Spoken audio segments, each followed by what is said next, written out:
ഓണം അടുക്കും തോറും പൂക്കളൊക്കെ ഓരോന്ന് വിരിഞ്ഞു തുടങ്ങിയേ. ഇപ്പോൾ രാവിലെ എഴുന്നേറ്റപ്പോൾ ഇതാ ഒരു നല്ലൊരു കൗതുകമുള്ള കാഴ്ച. ഒരു ചിത്രശലഭം ആ ചെമ്പരത്തിയിൽ നിൽക്കുന്നു. പക്ഷേ ഇത് നോക്കിയിരുന്നാൽ നമ്മുടെ ബ്രേക്ക്ഫാസ്റ്റ് റെഡിയാവും. അപ്പോൾ ഇതാ ഞാൻ ഇഞ്ചി വെളുത്തുള്ളിയൊക്കെ ചതച്ചെടുക്കുന്നുണ്ട്. അപ്പോഴാണ് പച്ചമുളക് തീർന്നത്. വിഷമിക്കേണ്ട, എൻ്റെ തോട്ടത്തിൽ പച്ചമുളകുണ്ടല്ലോ. അപ്പോൾ അതങ്ങോട്ട് നീളത്തിൽ കീറിയിട്ട് കൊടുത്ത് ഒരു ചിക്കൻ കറിയാണേ, ഒരു തട്ടിക്കൂട്ട് ചിക്കൻ കറിയും പുട്ടും. പുട്ടിനവിടെ നനച്ച് വെക്കുക. അപ്പോഴത്തേക്ക് ചിക്കൻ കറിക്ക് വേണ്ട തേങ്ങ വറുത്തെടുത്തിട്ടുണ്ട്, അത് തണിയട്ടെ. ഇനി ഇത്തിരി തേങ്ങ പുട്ടിന് വേണമല്ലോ, അപ്പോൾ അതും ചിരവി വെക്കാം. പുട്ടിനെപ്പോഴും നല്ല ഫ്രഷായ തേങ്ങ, തലേ ദിവസം ഉടച്ച് വെച്ചത് എടുക്കാറില്ല.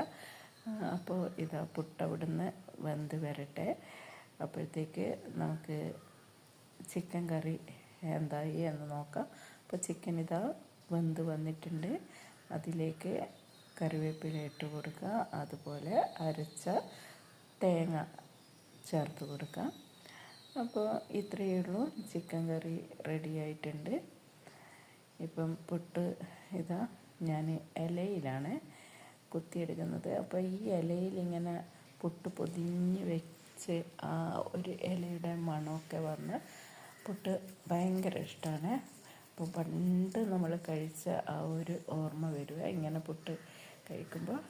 അപ്പോഴത്തേക്ക് ഇത് ചെറിയുള്ളിയും തേങ്ങാക്കൊത്തും താളിച്ച് കൊടുത്ത് തട്ടിക്കൂട്ട് ചിക്കൻ കറി റെഡിയായി. അപ്പോൾ കുറേ ദിവസങ്ങൾക്ക് ശേഷം പുട്ടും ചിക്കൻ കറിയും.